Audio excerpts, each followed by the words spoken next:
কোরবানির ঈদকে সামনে রেখে গবাদি পশুর শেষ মুহূর্তের পরিচর্যায় ব্যস্ত সময় পার করছেন নরসিংদীর খামারিরা। সম্পূর্ণ দেশীয় পদ্ধতিতে প্রাকৃতিক খাদ্য খাইয়ে পশু মোটা তাজা করার দাবি তাদের।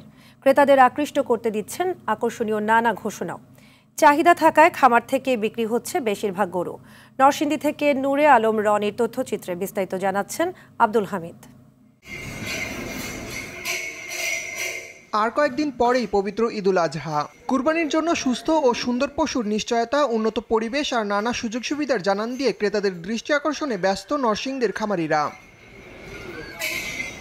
খামারিদের দাবি, মোটা তাজা করতে গরুকে খাওয়ানো হচ্ছে কাঁচা ঘাস, খড়, খোল, ভুসি সহ দেশীয় খাবার। আমরা 210টি গরু প্রস্তুত করেছি এবং ঢাকার ভিতরে আমরা হোম ডেলিভারি দিয়ে থাকি। ন্যাচারালভাবেই আমরা সারা বছর গরু লালন পালন করি। প্রতি বছর যারা আমাদের কাছে গরু ক্রয় করছে ওনারা আসতেছে, নতুন গ্রাহকও আসতেছে, দেখতেছে এবং পছন্দ অনুযায়ী নিয়ে যাচ্ছে। হাটে গিয়ে গরু কেনার ঝামেলা এড়াতে অনেক ক্রেতাই পছন্দের গরু কিনছেন বিভিন্ন খামার থেকে।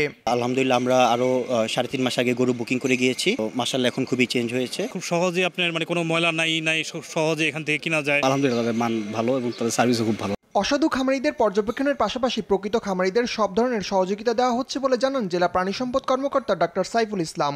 সবাই জানেন যে কুরবানি ঈদকে সামনে রেখে গরুকে ক্ষতিকর হরমোন বা আদার্স এরকম ওষুধপত্র খাইয়ে তারা মোটা তাজা করার চেষ্টা করে। আমরা যেন এই সমস্ত কর্মকাণ্ড না করতে পারি সেই লক্ষ্যে আমাদের উপজেলা প্রশাসন, জেলা প্রশাসনের সহযোগিতায় কিন্তু আমরা এই কর্মকাণ্ডগুলো চালিয়ে যাই, যাতে করে তারা এই সমস্ত খাবার থেকে তারা বিরত রাখে। এবছর নরসিংদীতে 8,849 জন খামারির তত্ত্বাবধানে 95,136টি পশু কোরবানির ঈদের জন্য প্রস্তুত রয়েছে। জেলার চাহিদা পূরণ করে বাকি পশু পাঠানো হবে ঢাকা, চট্টগ্রাম সহ আশপাশের জেলাগুলোতেও।